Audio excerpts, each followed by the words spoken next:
tonga eto amin'ny fotoana ny fanomezana andraintsika ry mijery ajaina amin'ity takariva ity fotoana izay anarahana indray ny fampahalalam-baovao eto amin'ny fahitalavitra MATV miaraba tompoko lafy naritra tompoko vavy manasanao ampitiavana anaraka hatramin'ny farany fampahalalam-baovao izay hoety ny fahitalavitra MATV eo amintsika amin'izao takariva izao eo amin'ny tontolon'ny fampianarana avy hatrany araka ny efa nambaran'ny ministeran'ny fanabeazam-pirenena dia androany no niditra an-tsekoly ireo mpianatra rehetra voakasiky ny fampiatoana no ny valana retina pesta niverina an-dakilasy avokoa araka izany ireo mpianatra rehetra manerana ny nosy Jemimara Daniela sy Mamira Soanevo no mitatitra izay vaovao izay.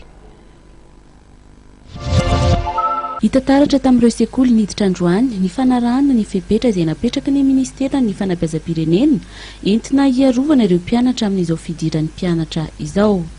Ho an'ity sekoly etsy Akady fotsy ity akoatra ny fizahana fanahana eo ampidirana dia efa mipetraka ihany koa ny comité de vigilance sy ny salle d'isolement.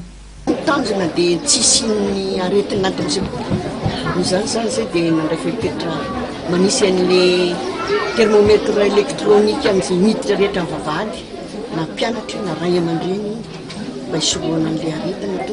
Ho an'ny sekoly iray tetsy Ambohimanarina dia efa nisy ny fiofanana noraisin'ireo tale niaraka tamin'ny mpampianatra nandritra ny fotoana nampiatoana ny fampianarana na ahafahana nanomana ny fidirana androany. Marina fa ny EDNA moa zany dia fikambana mafitrika ao amin'ny DNELMA fikambanan'ny sekoly tsy miankina eto Madagasikara.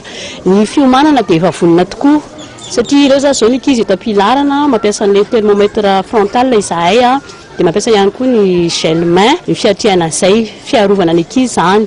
Manome toko tanteraka ireo ray aman-dreny ny fepetra noraisin'ny sekoly amin'ny fandraisana hafanana eo ampidirana sy ny fanasana tanana amin'ny gel main raha ny nambarana ireo ray aman-dreny.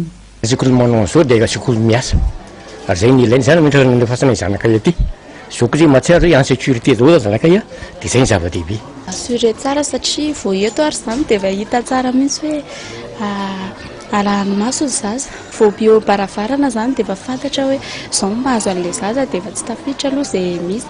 Tsy nisy tranga nampiayay tao amin'ity sekoly ity raha ny nambarany tompon'andraikitra.